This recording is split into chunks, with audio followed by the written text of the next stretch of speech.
සුබ දවසක් කියලා පිළිගන්නවා. හෙල්ත් කිචන් දිනු YouTube channel එකත් එක්ක එකතු වෙලා ඉන්න හැම දෙනාවම. ඔන්න ඉතින් අද මම ඕට්ස් වලින් රස කුකීස් එකක් හදාගන්න විදිය තමයි කියලා දෙන්නේ. රස විතරක් නෙමෙයි, පෝෂණ ගුණයනොත් ගොඩාක් ඉහළ කෑමක් තමයි ඕට්ස් කියන්නේ. ඉතින් මේ තරම් රස කුකීස් එකක් මීට කලින් ඔයා කාලා තියෙනවද කියලා මේ කුකීස් එක හදලම කාලා බලන්නකෝ. එහෙනම් ඉතින් දැන් බලමු කොහොමද මම මේක හදාගන්නේ කියලා. මම මුලින්ම බටර් ටික බෝල් එකට එකතු කරගන්නවා. බටර් ටික මුලින්ම විනාඩි 2ක විතර කාලයක් හොඳින් බීට් කරගන්න ඕනේ. බටර් ටික හොඳින් බීට් වුණාට පස්සේ මම මේකට සීනි ටික එකතු කරනවා. මම මෙතනදී දුඹුරු සීනි ග්‍රෑම් 100ක් සහ සුදු සීනි ග්‍රෑම් 25ක ප්‍රමාණයක් එකතු කරගන්නවා. එකතු කරලා මේක නැවතත් හොඳින් බීට් කරගන්න ඕනේ.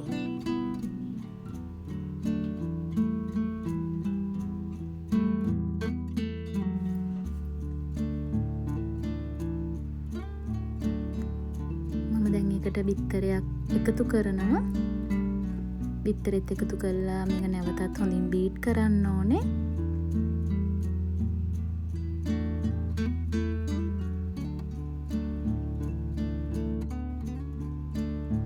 දැන් ඒකට ලුණු තේ හැඳි කාලක් සහ කිරි මේස හැඳි දෙකක් වැනිලා තේ හැඳි භාගයක ප්‍රමාණයක් එකතු කරනවා. එකතු කරලා මේක නැවතත් හොඳින් බීට් කරගන්න ඕනේ.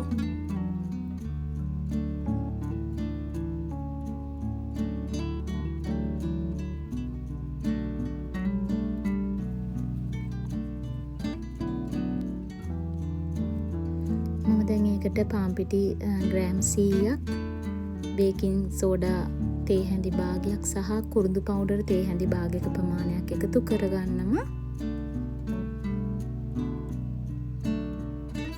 එකතු කරලා මම නැවතත් මේක කලවම් කරගන්නවා.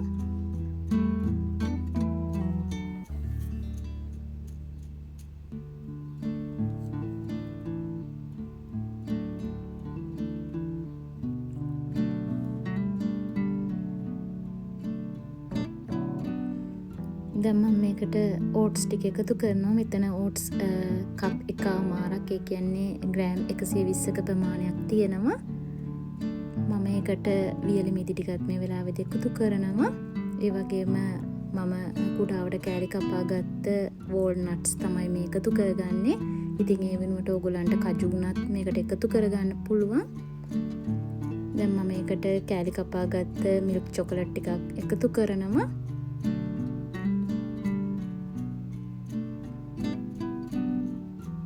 මේක නැවතත් හොඳින් කලවම් කරගන්න ඕනේ.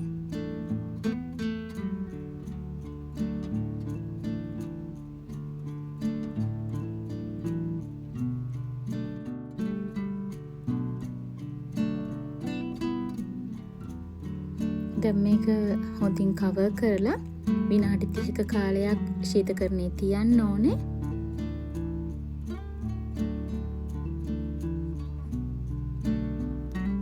ඔයගොල්ලන්ට පේන්නේ විනාඩි 30කට පස්සේ විනාඩි 30ක් ශීතකරණයේ තියලා තමයි මම මේක අරගෙන ආවේ.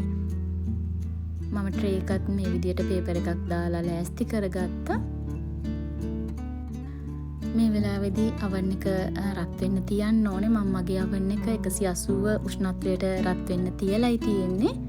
ඉතින් ඔයගොල්ලන්ට පුළුවන් මේ වගේ ස්කූප් එකක් පාවිච්චි කරලා මේ කුකී ටික ට්‍රේ එකේ තියාගන්න. ඉතින් ට්‍රේ එකේ තියද්දි ට්‍රේ එකේ ඈතින් ඈතට තමයි මේ කුකීස් ටික තියාගන්න ඕනේ. අනිත් එක තමයි ඔයගොල්ලන්ට මේ වගේ ස්කූප් එකක් නැත්නම් ඔයගොල්ලෝ අතින් මේකේ බෝල හදනවා නම් ගොඩක් තදට හිටින්න මේකේ බෝල ටික හදලා ට්‍රේ එකේ තියන්න එපා. මෙන්න මේ විදිහට ට්‍රේ එකේ ඈතින් ඈතට මම එක සැරේ 9ක් වගේ වෙන්න තමයි ට්‍රේ එකේ මම තියාගන්නේ. දැන් මම මේක විනාඩි 20ක කාලයක් බේක් වෙන්න oven එකට දානවා. දැන් මේ ඔයගලන්ට පේන්නේ විනාඩි 20කට පස්සේ විනාඩි 20ක් යනකොට මේක ලස්සන පාටක් වෙන්න බේක් වෙලා තියෙනවා. ඉතින් ඔයගොල්ලෝ oven එකෙන් එළියට ගත්තට පස්සේ මේක මැද ටිකක් එබෙන ගතියක් තියෙයි. ඒ වුණාට ඒක නිවෙනකොට ගානට හයි වෙනවා. ඒ හින්දා නැවතත් මේක oven එකට දාන්න අවශ්‍ය වෙන්නේ නැහැ. ඉතින් මේ ප්‍රමාණයෙන් කුකීස් 22ක ප්‍රමාණයක් මට හදාගන්න පුළුවන් වුණා. මේ තියෙන්නේ මම හදාගත්ත කුකීස් වල අවසාන නිමාව. ඉතින් හරිම රසයි මේ කුකීස් එක. එහෙනම් ඉතින් ඔයගොල්ලොත් හදලා බලන්න.